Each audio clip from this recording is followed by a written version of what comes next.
Okay, tonight we're going to work on picking up some features that maybe aren't really well used. Some of them you may not even be aware of or may not use very often. If my own personal experience is uh, appropriate to what you do, I know that some of these things are not used a lot because I haven't used some of them a lot. And so we'll try to reintroduce you to some things that have been around, and especially think of them as a way to um, be able to help new people that have just come into FamilySearch, new users, those that you might meet in the Family History Center or wherever. So we call this 5 lesser used features of FamilySearch. And so the features that we're going to talk about tonight are over here on the right-hand side. And like I say, there are things that have been here. Some of them have been here for a long time. But in general, users don't tend to use a lot of these an awful lot. And so it's worth kind of highlighting them as a way to give you maybe a better, well-rounded vision and view of what's there for us. Okay, and I kind of look at these in 3 kind of categories or ways to look at them. One is for initial users, for these potential users or brand new users. Some of these are wow factor things that can grab their attention. And so we really want to focus on those for our new users. And it doesn't hurt us any to know about them either. Then the others are things that would help all patrons, even us, to enrich our family history experience when we're here at FamilySearch, so that we get beyond the names and dates and actually learn more about our ancestors.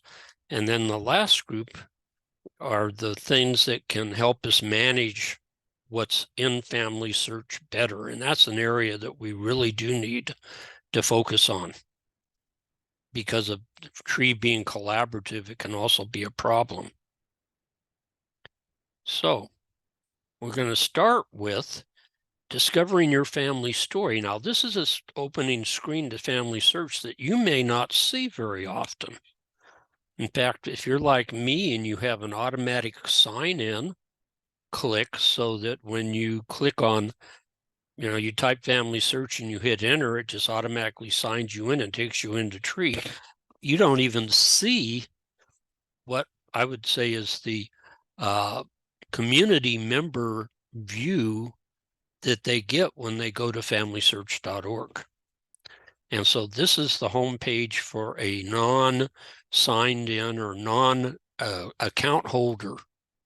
This is what they see, and this is actually a gateway into some real cool things to try to get the people interested in FamilySearch.org.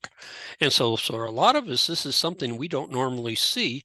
It's kind of good to see it, so you know what will happen when you take a friend up to the computer and say, hey, let's go over to FamilySearch. Okay, and so the goal from this page is to try to show them that there's really value in this tree, that there's a lot of value before they ever even set up an account. Okay, and so what they're going to be told to do is to put in a little information about a deceased relative. It won't do any good to put a living person in there, because we can't search for living people. So you need to have them put in a deceased relative, at least give a first name and last name, and if they can, a place where the person lived and an approximate birth year. And then what they will do is try to match up what you put in with the people that are in Tree. So I did this, and I entered in Henry Harrison Sands, who's I think his great-great-grandfather. And he was born in Pennsylvania around 1845. I didn't bother to go look. And so that's what I put in and click search. And you're seeing the beginning of the page that comes up. And this is without signing in, remember that. Okay, the first thing it does is it provides you with a bunch of people's profiles that have names that are similar or the same as the one you put in. Okay, and if you click on them, you're going to see more, and we'll talk about what you see when you click on them in a little bit. Now, this is one part of what is actually available. You can't see the whole page because it scrolls down further. We'll see this on further slides, but this is the family tree profiles. Then there's also historical records and memories and last name information. So they're trying to do a bunch of different things to help interest the person in wanting to get an account at FamilySearch. And you'll notice I put in that name and actually it came back with 73 different possible people. Of course, the first one's the one I want, but it wouldn't necessarily have to be that way.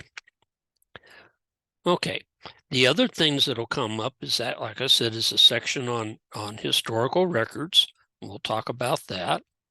Also memories, or somebody named Henry Harrison Sands or close to it.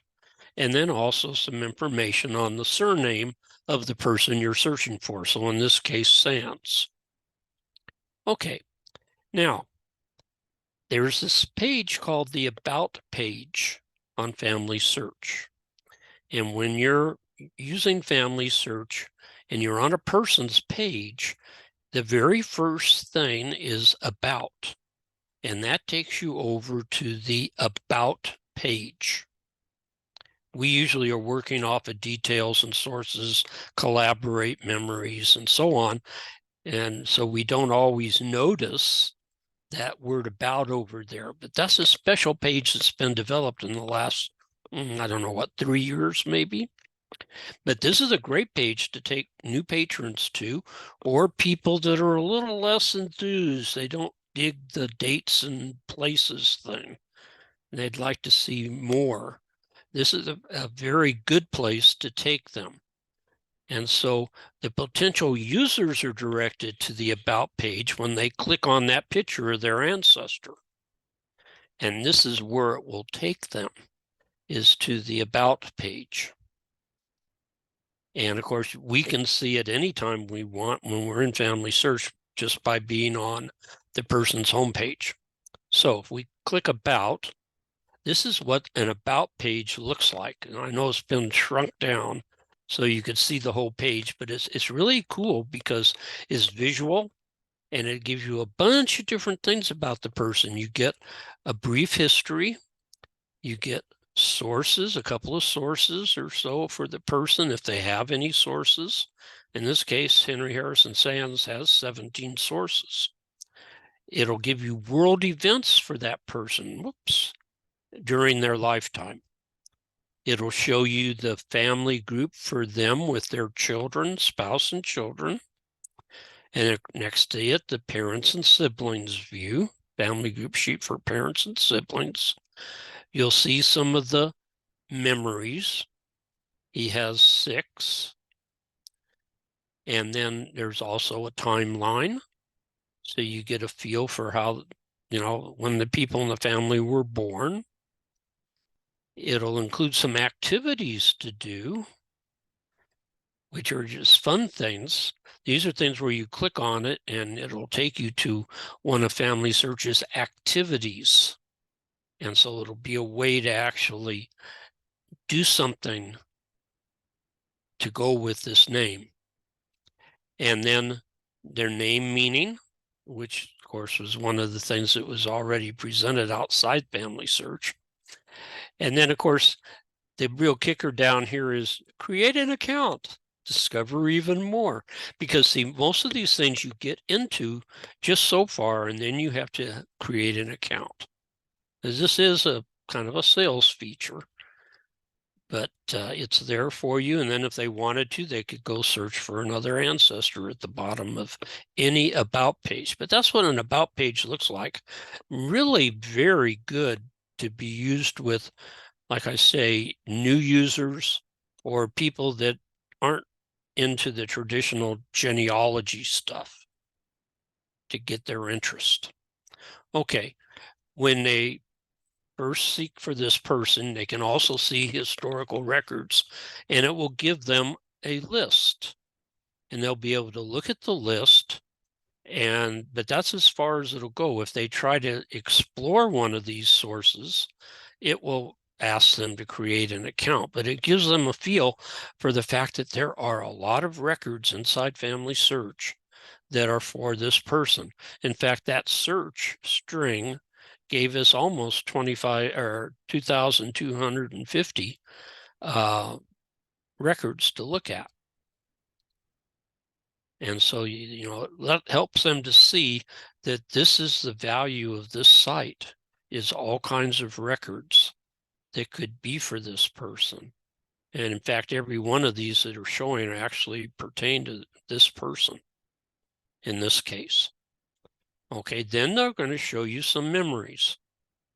And in this case, there could be 174 of them. I guarantee you they are not all Henry Harrison Sands.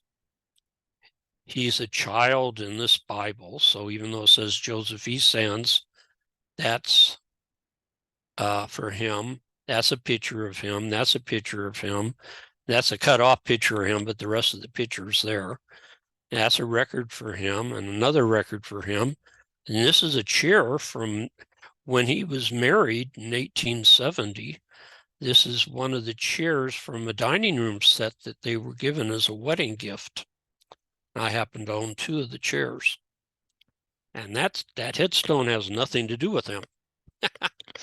But anyway, so sometimes there'll be things there that don't apply to your person, but it gives you a chance to see the wealth of information that's there. You can click on the memory and see it in a little more detail, but any further exploration of it requires a sign-in. There's always that you can go this far, and then to get any further, you need to create an account.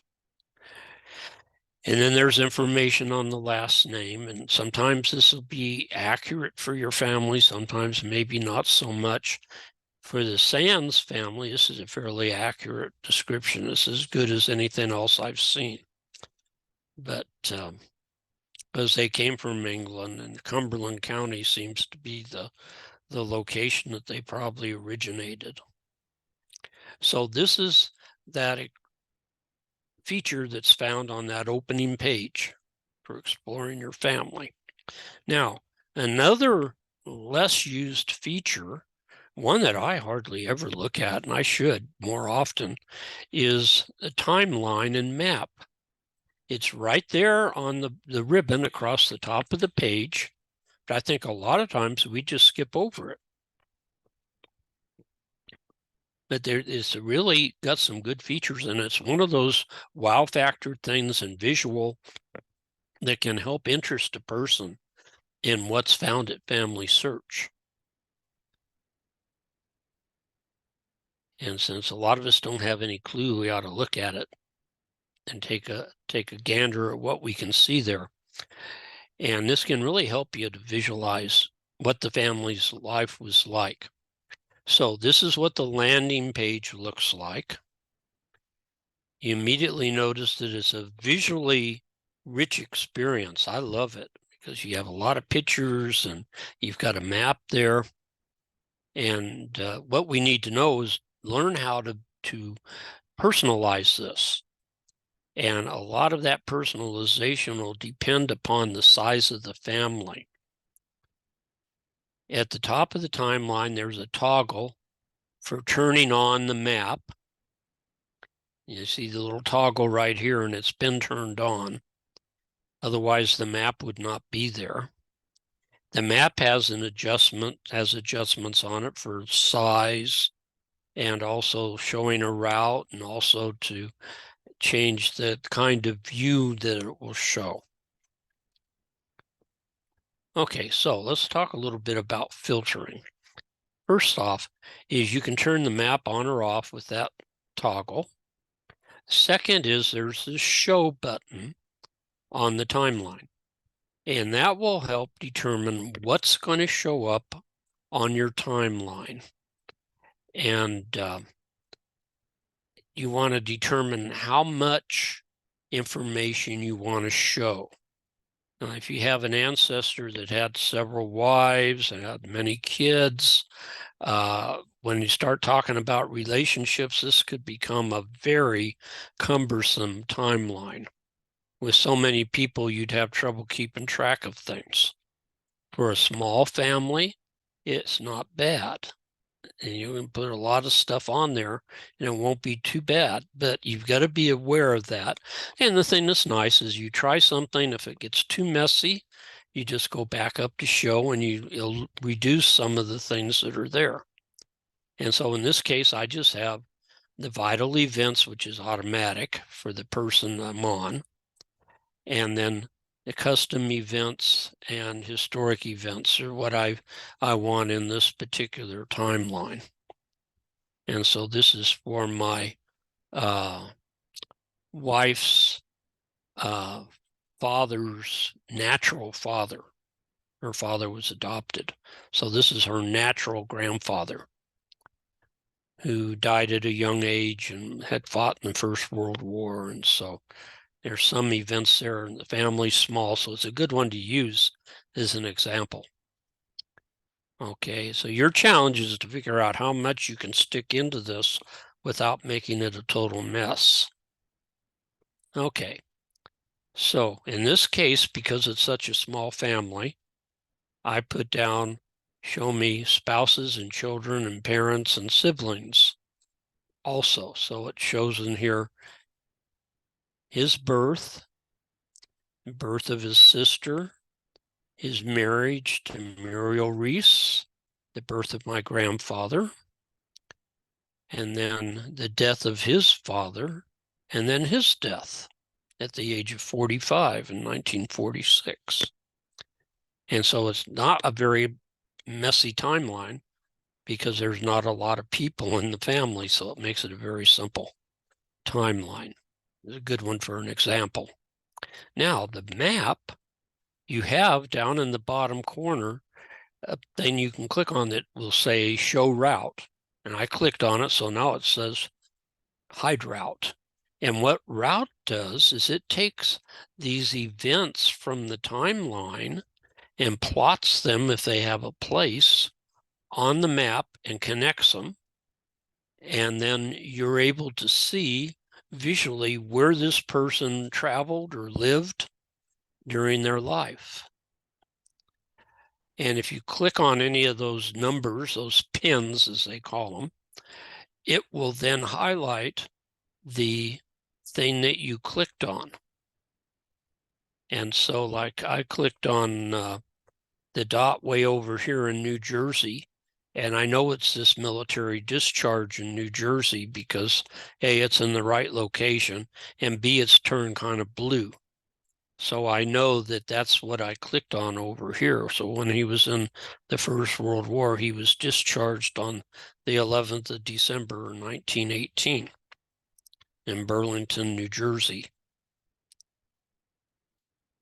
And so this is how that map is used. It's really kind of fun, especially if you got an ancestor who's immigrated from another country. And you can really see a lot of the world on one person's timeline. Okay, another feature are the collaboration features. It's really a bunch of features. And so these collaboration tools are really the heart of collaboration at FamilySearch. They're the feature that FamilySearch really wants us to use because this is the way we can interact with the other users and hopefully truly collaborate.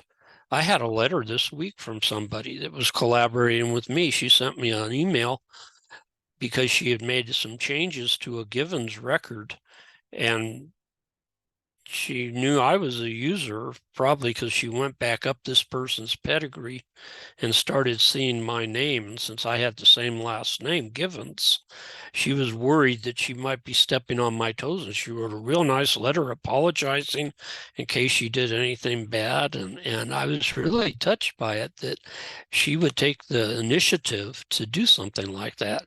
And that's really collaboration. And that's outside of these. But it was something that was so unusual. I just thought I'd bring that up. Okay, so these features allow us to communicate information that doesn't normally fit easily into tree. It allows us to share research information, suggestions, list problems, things like that, and help us to communicate directly with other users. So one of these is notes.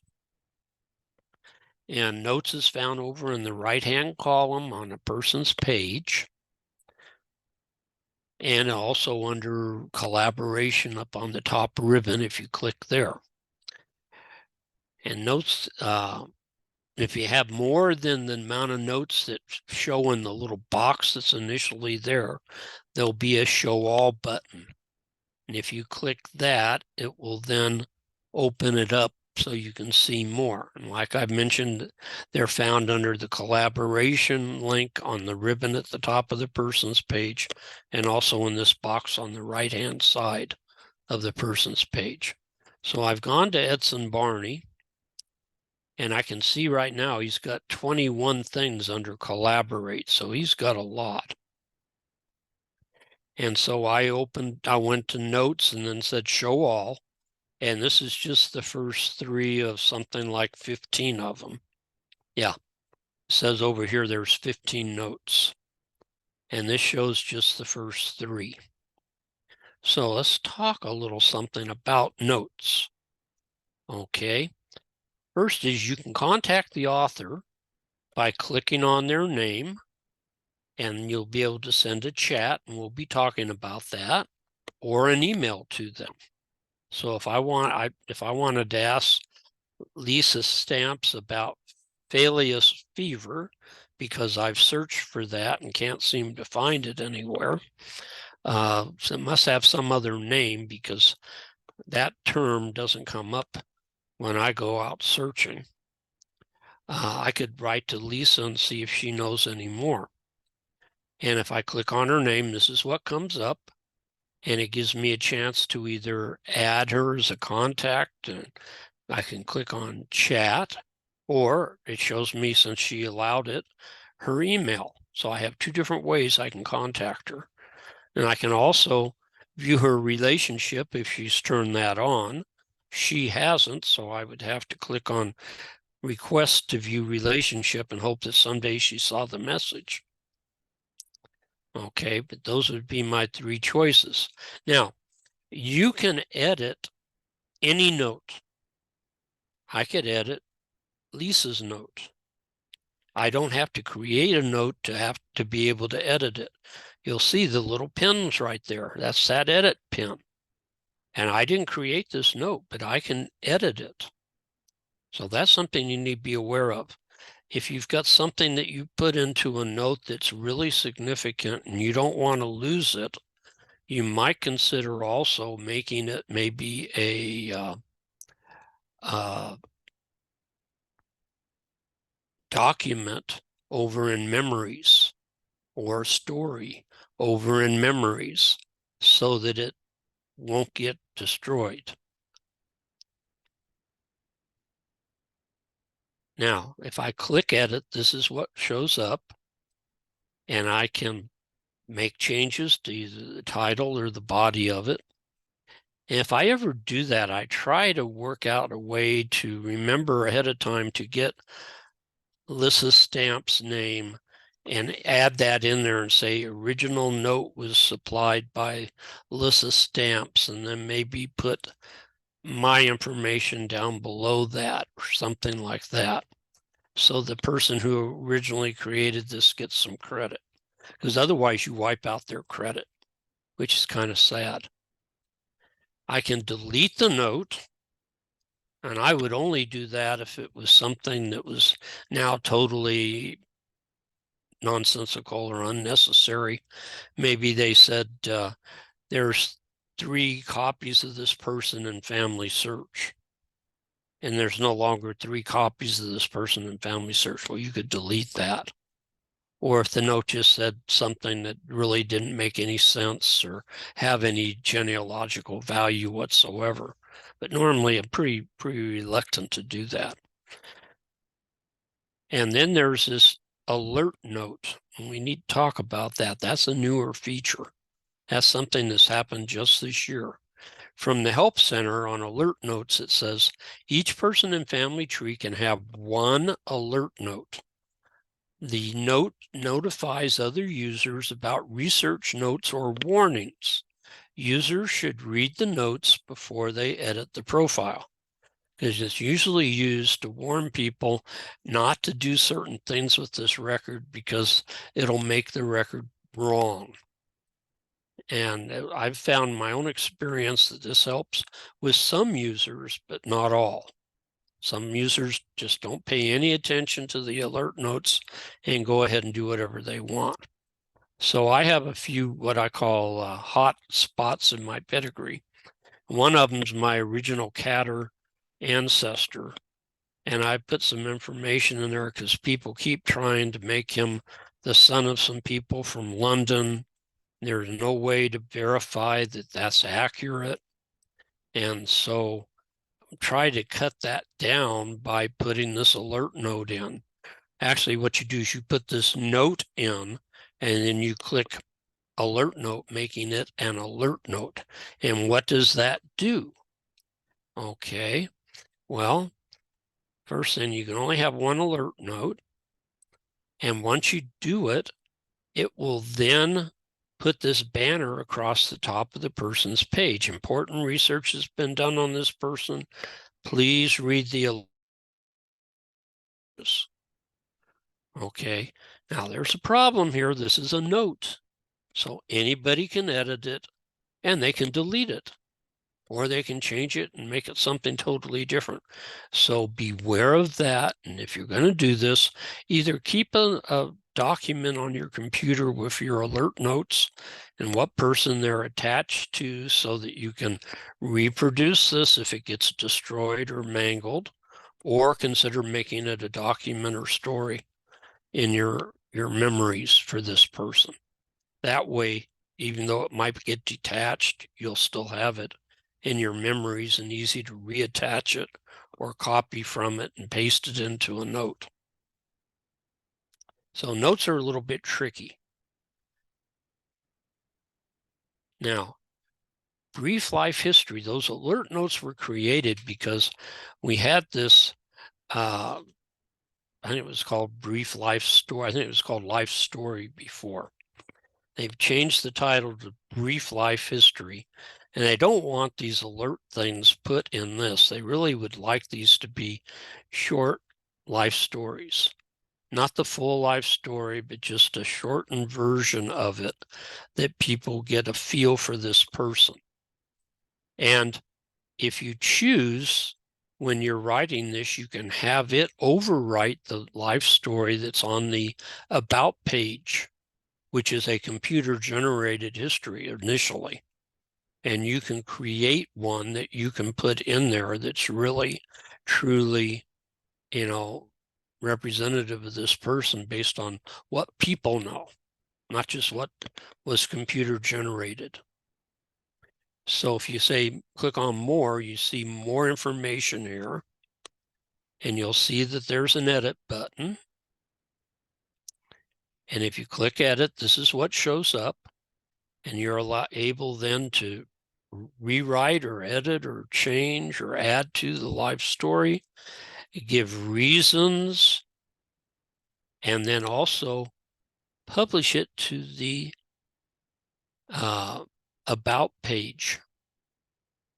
If you click that link, it will then overwrite what's in the life story over on the About page.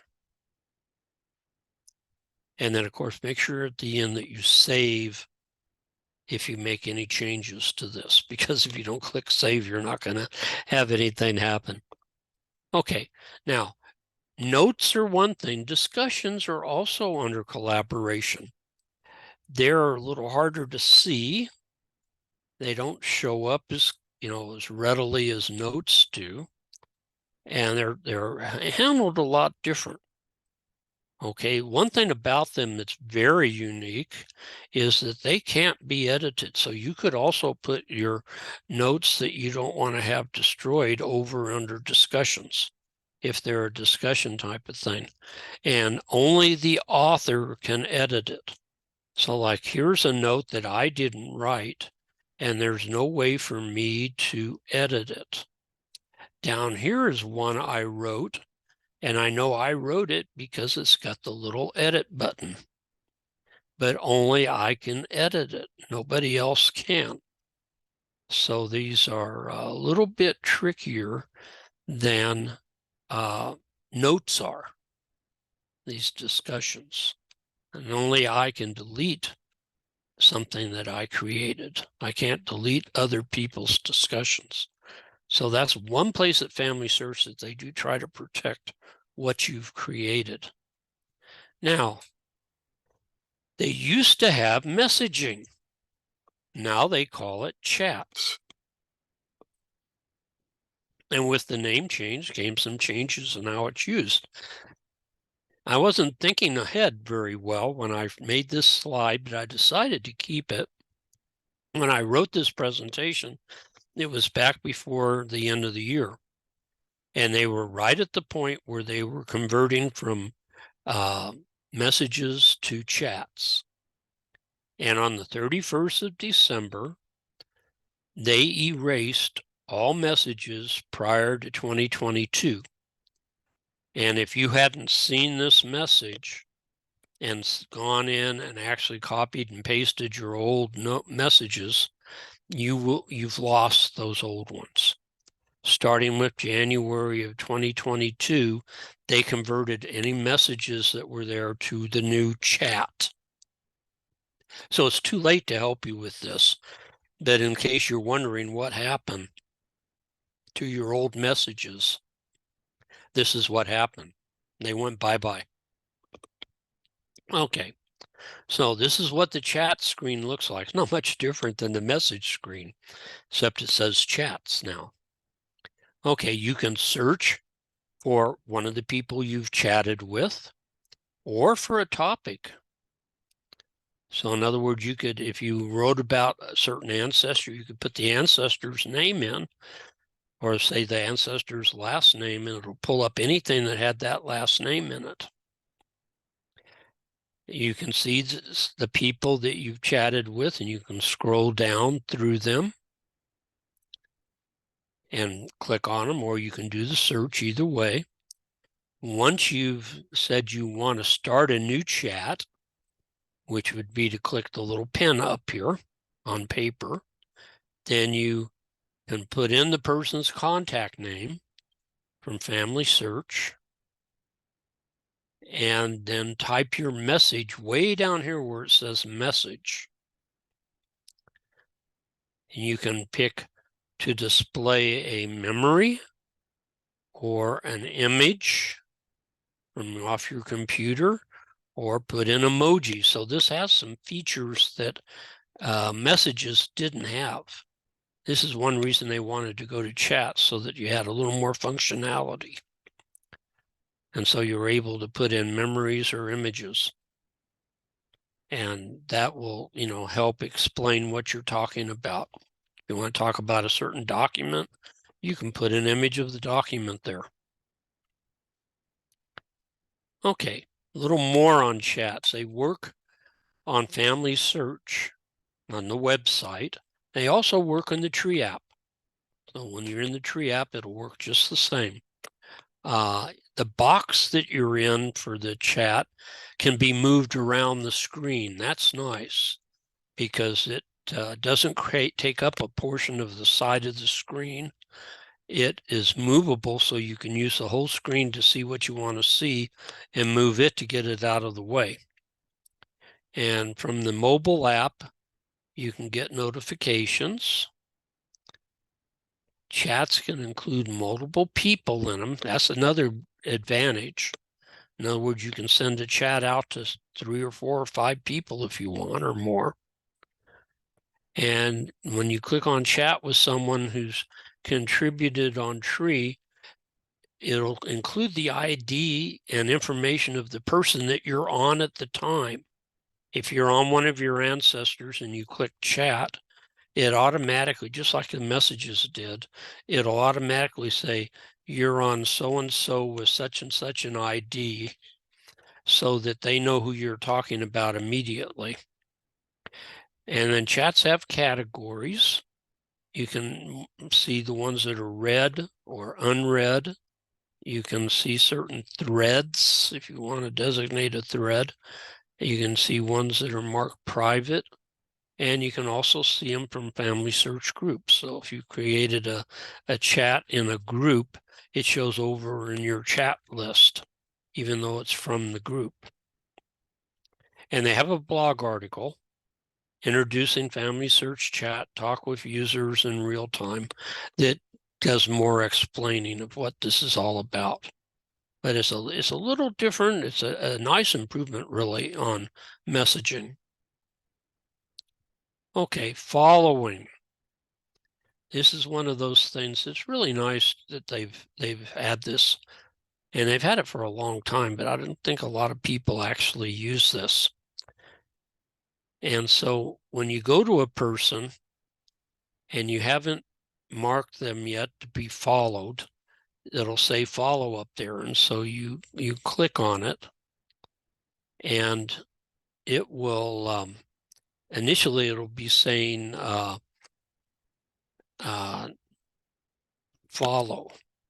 And once you've clicked on it, it'll say not follow.